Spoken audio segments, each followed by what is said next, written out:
Hi everyone. আচ্ছা বলো তো, তোমরা এবছরে গপু সোনার জন্মাষ্টমীতে কি কি করে? বলতে গেলে আমাদের ঘরে গপু সোনার জন্মদিন এই প্রথমবার পালন করা হয়। গেল বছর অসুস্থ ছিল, তাই তেমন কোনো অ্যারেঞ্জ করা হয়। ও হ্যাঁ, তোমাদের সাথে কথা বলতে বলতে তো ভুলেই গেছি। এই যে রূপোর দুটো পায়েল, দুটো হাতের বেলার একটা কামারবান্দ দেখছো, ওইগুলা ঠিক জন্মদিনের আগেই চলে। এবার থেকে গপু সোনার খালি হাতে পায়ে আর থাকতে হবে। আর এই ড্রেসটা যে দেখছো, আমি নিজেই বানিয়েছি গপু সোনার জন্মদিনের জন্য। কেমন হয়েছে বলবে কিন্তু।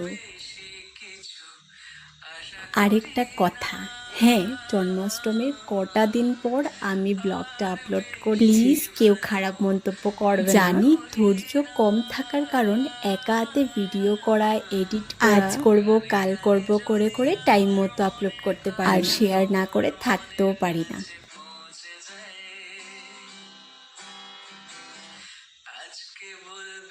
এই তো গপু সোনা রেডি, এবার হবে খাওয়া দাওয়ার পালা। এখানে যে মাটির থালাগুলো দেখছো, অনেক সময় নিয়ে প্রত্যেকটা এক এক করে আমি নিজেই রং করেছি, ওটা আলাদা করে তোমাদের সাথে। আচ্ছা এবার বলি জন্মদিনের খাওয়া দাওয়া। ফ্রাইড রাইস ছিল 5 রকমের ভাত, আলু সিদ্ধ, তারপর ছিল চানা ভাজা, পায়েস, বাটার পনির, ডাল, সবজি, ধোকা, দই, সয়াবিন, টক, তালের পিঠা, মিষ্টি আর চিপস।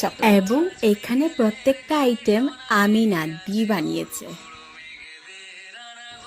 তো এই ছিল আমার গপু সোনার জন্মদিনের ব্লগ। আশা করছি তোমাদের অনেকটা ভালো লাগবে। দেখা হবে নেক্সট ব্লগে, ততক্ষণের জন্য টাটা।